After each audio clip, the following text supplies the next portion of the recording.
Hi, I hope all is well with you and that you're staying safe. This week in Eretz Yisrael, we're learning Parshas Shalach. But in Chutz La'aretz, they're learning Parshas Beha'aloscha. And in Parshas Beha'aloscha, there are very strange complaints that the Bnei Yisrael voices towards Moshe Rabbeinu, and more unfortunately, towards the Ribono Shel Olam. And the pasuk says, "Vayihi ha'am kisonanim ra ba'oznei Hashem," and that the people were like complainers, which was bad, kaviyachol, in the ears of Hashem. And they were complaining, and they said, "Who is going to feed us meat?" And we remember the fish that we ate in Mitzrayim for free, and the cucumbers, and the leeks, and the melons, and the onions, and the garlic that we had. And all we have here is mun. And Rashi points out that the mun was a food that had any taste that a person wanted, with the exception of these items that Klal Yisrael mentioned. And he points out and says the reason why it didn't taste like these things is because they were harmful to nursing mothers.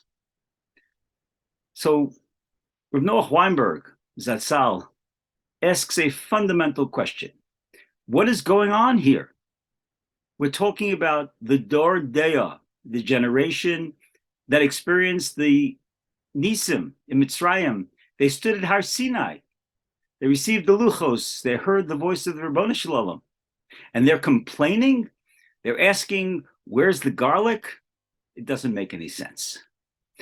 And he answers very beautifully, but perhaps sadly, that for this generation, the only thing that matters was to be close to the Ribono Shel Olam. And they felt that if in Mitzrayim they had these foods, but now in the Midbar, even though they had the mun, they didn't have these foods. It was a siman. It was a sign that the Ribono Shel Olam was pulling away from them, and that they weren't quite as close to the Ribono Shel Olam as they were certainly when they were standing at Har Sinai. And that pained them greatly. And they complained, why don't we have these things? What did we do wrong, Ribono Shel Olam? And Rav Noach continues and he says, well, if that's what they were complaining about, what did they do wrong? Why were they punished? Why was it bad in the ears of the Ribono Shel Olam?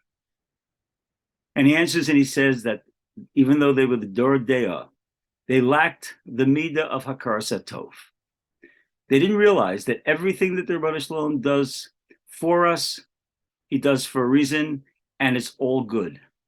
If they would have opened their eyes and appreciated all the nisim that the Ribono Shel Olam did for them, realized the phenomenal experience that they had, how could they question that the Ribono Shel Olam is not giving them something?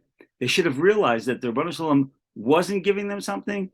It was because it wouldn't be good for them, and there was a reason. Kol man de Ovid Rachmana letav Ovid. Everything that the Ribono Shel Olam does, he does for a reason, and it's all good. And that is what they were lacking. They were lacking that understanding. They were lacking that appreciation. And the lesson for us too is that, there are things that we want, there are things that we expect that we're going to receive. And when we don't receive it, somehow we feel that the Ribono Shel Olam is shortchanging us. And we have to open up our eyes. And Noach continues and he says, we wake up in the morning, we should say, Moda'ani, appreciate he's giving us another day of life, another day to accomplish something. Look at all the things that he gives us. Rather than concentrating on the things that we think we're lacking and that he's not giving us, we should concentrate on all those wonderful things that he gives us, and all the miracles that he performs for us, some of which we see, most of which we have no clue. If we would learn from the mistake of this Dor Deah, even though they perhaps had good intentions, but they were lacking this appreciation. And if we, in Mitzvah Hashem, have that appreciation, we voice that appreciation to the Ribono Shel Olam, we say thank you, we appreciate what we have, and we don't feel that he's depriving us of anything. First of all, it will give him tremendous nachas, and it will certainly make our lives much more pleasurable and enjoyable. Have a wonderful day and a meaningful Shabbos. Kol Tov.